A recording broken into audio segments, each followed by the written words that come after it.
Menjadi orang tua tidak semudah bayangan. Mendampingi perkembangan anak juga banyak tantangan. Di tengah pertumbuhan anak, ada momen anak tantrum yang mungkin membuat moms dan dads cukup kebingungan. Sebenarnya, apa tantrum itu? Kenapa si kecil tantrum? Nakita ID akan menjawab pertanyaan ini melalui wawancara eksklusif bersama pakar. Simak hanya di video ini ya, moms.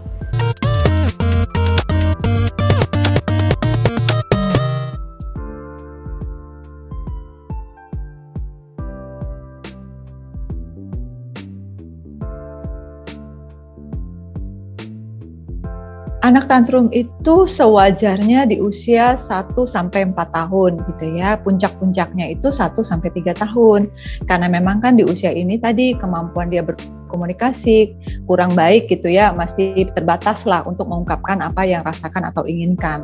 Nah, apabila di atas 4 tahun, bahkan tadi 5 tahun masih tantrum, mungkin orang tua perlu lihat dulu intensitas, durasi, kuantitasnya seperti apa.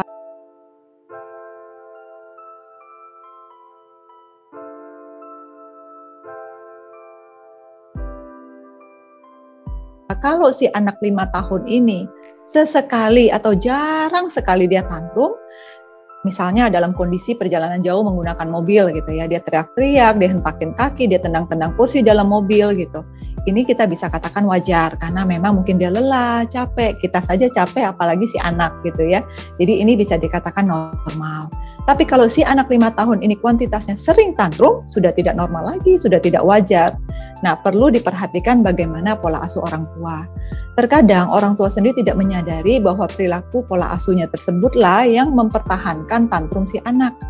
Karena anak ini kan belajar ya, oh dikasih nih, kadang nggak dikasih, kadang dikasih. Jadi dia akan terus mencoba di posisi dia bisa mendapatkan apa yang dia inginkan gitu. Dan ini bisa berlanjut terus seiring pertambahan usia dia. Bahkan ke remaja juga, memang pola asuh orang tua yang konsisten itu sangat dibutuhkan sejak dini untuk menyetop anak yang tantrum ini gitu.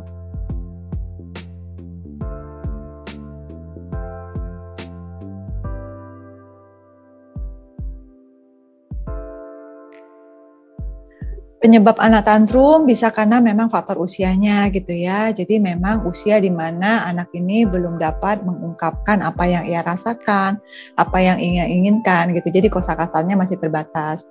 Kemudian juga karena bisa jadi juga anak merasa lapar, haus, atau keadaan yang memang membuat dia nggak nyaman gitu. Mungkin kerumunan orang, pengap, panas gitu ya, itu juga bisa bikin anak tantrum. Jadi penting banget bagi orang tua juga untuk peka mengenali apa sih yang menjadi pemicunya.